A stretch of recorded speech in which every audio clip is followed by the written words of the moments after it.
Mitch McConnell says he's stepping down.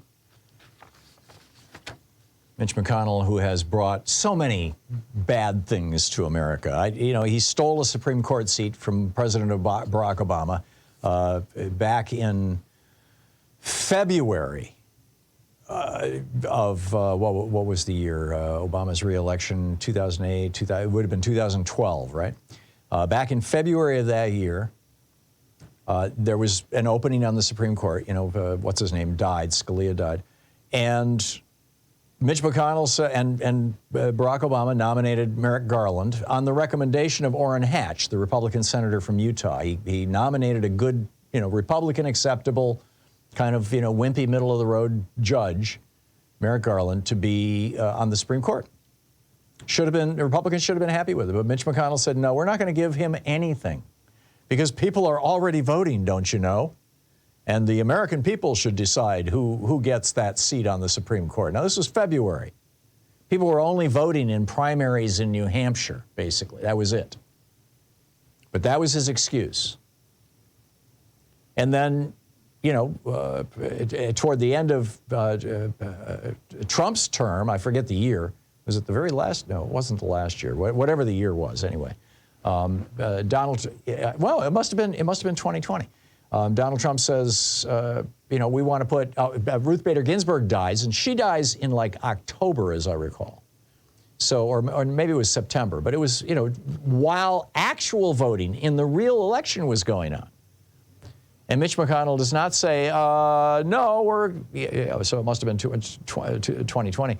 So Mitch McConnell doesn't say, we're going to wait and let the people decide, which means that Joe Biden would have gotten to appoint that person. And instead, he put Amy Coney Barrett in to replace Ruth Bader Ginsburg. He stole a Supreme Court seat. In fact, he stole two. He stole a Supreme Court from Obama, and he stole a Supreme Court seat from Biden. He packed the federal judiciary with white men, pretty much exclusively white males who were put through on the federal judiciary, all of them Federalist Society members, all of them, these right-wing crackpots. He vowed that he was going to obstruct Obama. He said, quote, the single most important thing we want to achieve is for President Obama to be a one-term president. Told that to the National Journal in 2010.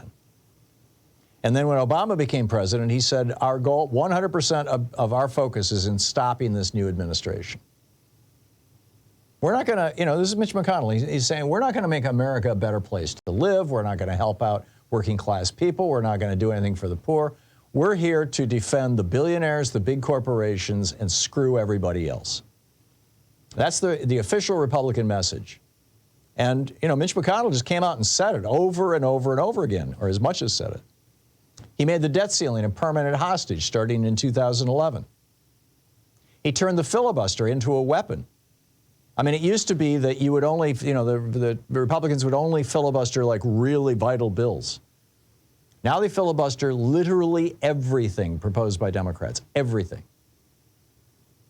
Which is why, we've been saying since 2022, when the Kyrsten Sinema and Joe Manchin refused to break the filibuster for voting rights legislation, for the We the People Act and the John Lewis Voting Rights Act, that we just need to end the filibuster. But, no. He voted to acquit Trump after the January 6th insurrection. We wouldn't even be talking about Donald Trump right now if Mitch McConnell had done the right thing. He knew that Trump was responsible for January 6th. He gave a speech saying that.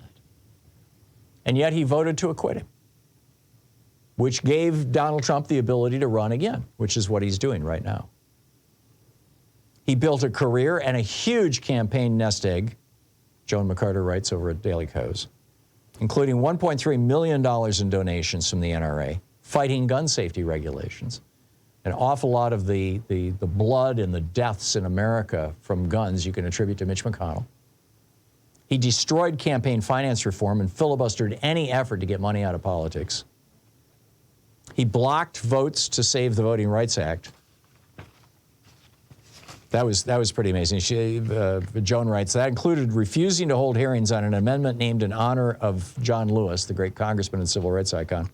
McConnell claimed he was a supporter of the Voting Rights Act, at the beginning of his career, but as Senate leader, he weakened the act at every turn. This, along with his other moves to make it more difficult to vote, earned McConnell the nickname the gravedigger of American democracy.